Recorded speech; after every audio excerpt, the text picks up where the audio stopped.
Hi everybody. During class I've had a few people ask me how they can add backgrounds, borders, or frames to their pictures.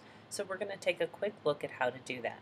You can see in the picture of the frog that I have added a blue background with a green dashed line. We're going to look at how we can do that for the pictures as part of our air animal adjectives project. To do this, I'm going to start by opening up my document.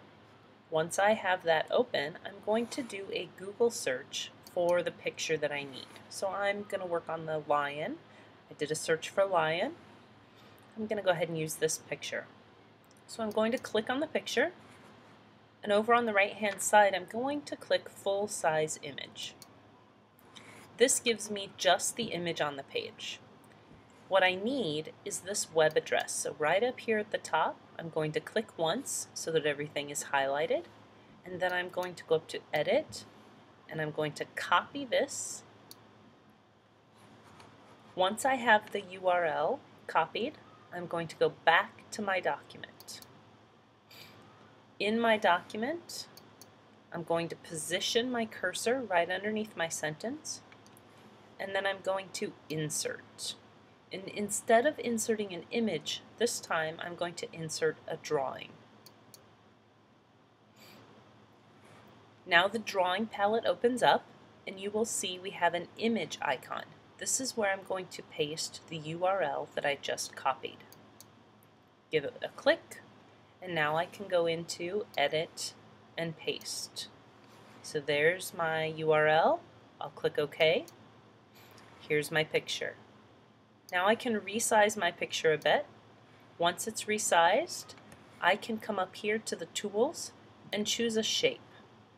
There are a lot of different shapes to choose from. So I can choose rectangles, I can choose other shapes.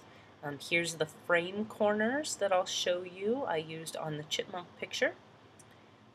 To keep it simple, I'm going to go ahead and choose a rectangle this time. You'll see my cursor turned into a plus sign. So I'm going to come up to this top left corner of my picture, and I'm going to click and drag with my mouse so that I make a shape around my picture. It doesn't matter if it's the right size. We can go back and resize it later.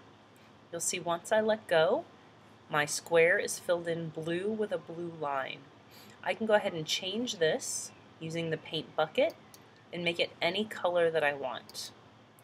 I can also use the pencil to change my line color, so my line is going to be a different color. If I keep moving to the right, line weight lets me choose how thick my line is. So I can make my line very thick, or I can make it very thin. So I'm going to go ahead and choose 8.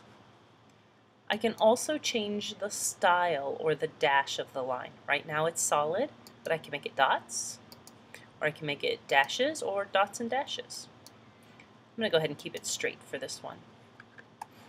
Once I have my shape created, I'm going to make sure it's selected and go to Actions. When I click on Actions, I'm going to go to Order, and I'm going to send my shape to back. So I'll give that a click. There we go. So now my shape is right there behind my picture. I can reposition the picture of my lion to where I want it. Once it's in place, I can make any adjustments to my frame that I need. So I'm going to make it just a little bit bigger. Okay. Kind of even it out so there's the same amount of yellow space, top, bottom, left, and right. There we go. Once it's finished, I can go ahead and click Save and Close. And there it is. It pops up right in my document, right where my insertion point was. Now if I need to go back later and change my picture, I can click on my picture one time, and at the bottom you'll see the box says Edit now. So I can click Edit, and this would take me back and allow me to make more changes to my picture if I need to. Okay. So that's a nice simple square that can be used as a frame behind a picture. Here I used a rounded corner. And if I scroll down to the chipmunk, I can use those frame corners like you see here to make it look like an old picture stuck in an album. So there you go. Now you can go back into your documents, you can edit all of your pictures and add frames to them. Have fun!